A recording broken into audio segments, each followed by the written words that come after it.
Follow the White Rabbit is a game that will teach you practical politics. Practical politics is called practical politics because it is non-voting, which makes it very, very practical. Conventional politics is, of course, rule-based politics, which is what you do at the voting booth. It's very, very rule-based and timeline-based, you know, every 4 years, every 2 years, so on and so forth.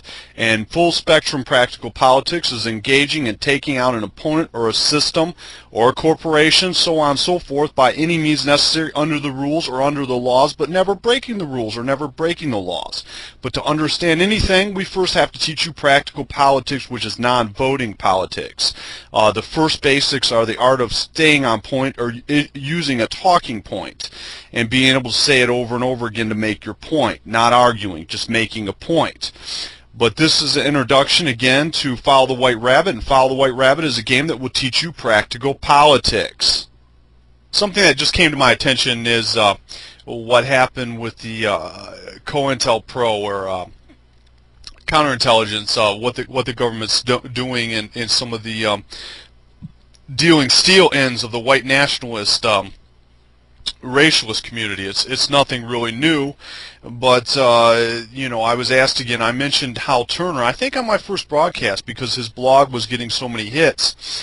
He came on my radar screen not through any white nationalist avenue. Actually, he was in the Times Online. Times of London Online, in regards to what he was releasing in regards to economics. He was releasing all kinds of interesting stuff. He was also on a famous stock trading blog having to do with like the Amero. The Amero, he had pictures of the Amero coin, which was the North American Union coin, and that's how he got famous. What's interesting is he was a government informant. And he was the one, and I didn't know it at the time, that was talking about advocating killing judges. Anytime you have someone that steps over the line like that, some bells and whistles should go off. He's telling you to play basketball. The game is not basketball. Now, why do they have someone like Mr. Turner telling you why to play basketball? One, they want to draw you out. They want to keep the FBI busy. Two, it doesn't work. Advocating what doesn't work is a good, effective strategy on the enemy. I'm going to repeat that. Advocating what doesn't work is a good, effective strategy on the enemy. You will see Hal Turner on CNN shows. Hal Turner was quite all over the place there for a while. In fact, they legitimized him. They got legitimized him through through actual interesting information about the economy, didn't they? But he's advocating a strategy that is ineffective in this current environment. It's only effective once the walls of Berlin come down. Once the Berlin Wall comes down, then Yugoslavia happens. But you got to get it coming down first. You won't see Bob Whitaker on those shows, and a lot of times you won't see David Duke. Why? Because they're going to advocate a more effective strategy for the times. Again, not to say that. Not to say deal and steal or Wild Wild West stuff doesn't work, but it only works in the Wild Wild West. It's against the law here. And what's wild is they arrested him. They arrested him over something he said, and he is a government agent. And I was asked specifically about him because I mentioned him, I guess, in the first one. What's interesting that I found out that I wish I would have known of, I would have told you in the first one, is that at the 2006 AmRen, American Renaissance yearly thing, David Duke and I believe Bob Whitaker were both there.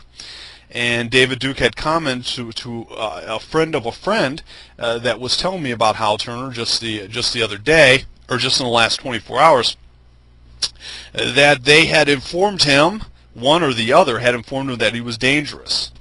If you hear someone like Mr. Whitaker or Mr. Duke tell you that someone's dangerous, get away from them. They're telling you something in very explicit terms that you should get through your head. What's interesting is he was cozying up to Mr. Metzger. I've also mentioned Mr. Metzger. Mr. Metzger has never stepped over the line to my knowledge. But what he doesn't advocate playing basketball. He doesn't advocate dealing steel. What he advocates is learning how to. That's not illegal. It's not illegal. Maybe you've heard about the internet. You know, they have bomb manuals on certain sites. It's not illegal to have that. It sure does draw attention, though.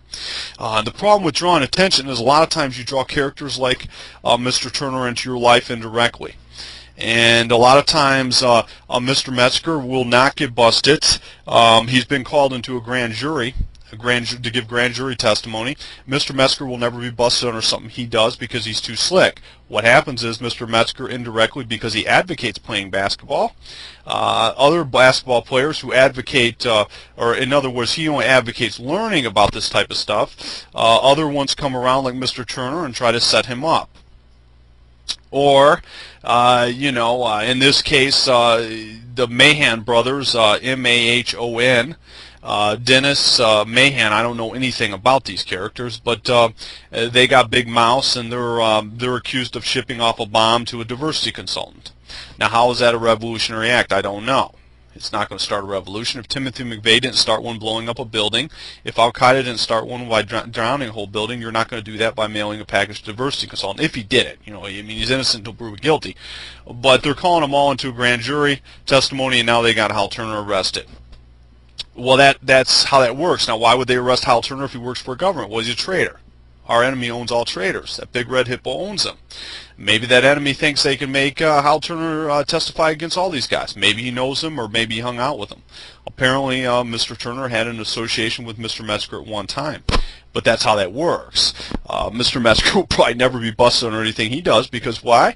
He never says anything. He doesn't advocate dealing steel. He doesn't advocate playing basketball. He just puts up basketball manuals, and he's drawn attention. He's on the terrorist watch list and whatnot. But if they bust him, they will bust him indirectly like that. Someone will say something, or maybe Mr. Mahan, or maybe Mr. Turner. Maybe they both have they run their mouths too much or something like that. Or maybe he said something on the phone to Mr. Metzger. Who knows? Use your imagination. I mean, again, the point I'm trying to make to you, advocating basketball is never going to work if everyone's playing baseball. Dr. Duke learned that quite a long time ago. Someone, maybe 10 years ago or whenever. Advocating that approach is not going to work. That's why Dr. Duke is off selling paintings in Austria, and he's become a spokesman for his race, and that's why none of those guys are in jail, or haven't been in jail, because if you come down on any type of violent charge, they're going to keep you away a long time. The Mayhem brothers, if they go up on this, will go away a long time. If Tom Metzger or Mr. Turner, they can get Mr. Turner to testify against them, they'll put them away for a long time. But that's how it goes. That is the danger. The tragedy is you're advocating an approach that never has once worked to bring down a closed society. Again, America and Anglosphere is a closed society because the people in charge say they own the truth. They have to enforce diversity. They have to enforce it by the sword, because as soon as they don't, the whole place is coming down, and then you're going to leave. This idea that they're going to stay around and fight some big war, no. Some may, and usually your best and brightest are going to go into consolidation. By the time anyone can have anything going, they're going to be off in some Russian-German axis, and then the tribunals are going to come. And once the tribunals come, the people running Anglosphere will have nowhere to go, because they are broke. So it's a matter of waiting it out and playing the game in front of you. The only thing you can legally do is be on a consistent message. It's legal because practical politics is legal right now. Practical politics may not be legal when the Wild Wild West comes back. But until then, until the cuckoo clock sings Valhalla, you've got to learn practical politics or keep your mouth shut. If you're going to start reciting that War of the Flea type stuff, well, you might want to do it in the shower or do it somewhere else, because the powers that be are getting very, very jumpy. Very, very jumpy. And who knows? Maybe these guys were a danger to who knows who they may be considered dangers to. You get some hard-headed guys like that. Mr. Turner was a traitor. Maybe someone on the inside turned over on him to make sure everyone knows he's a traitor. Who knows? Who knows? When you start getting into someone advocating killing judges, it gets a little too blatant.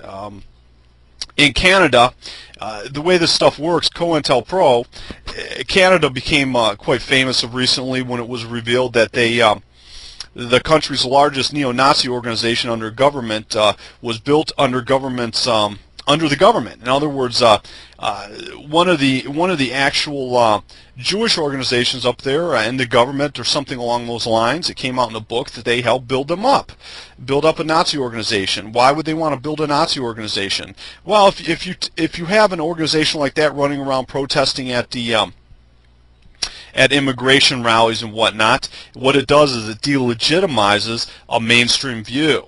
You know, it makes a mainstream view look weird.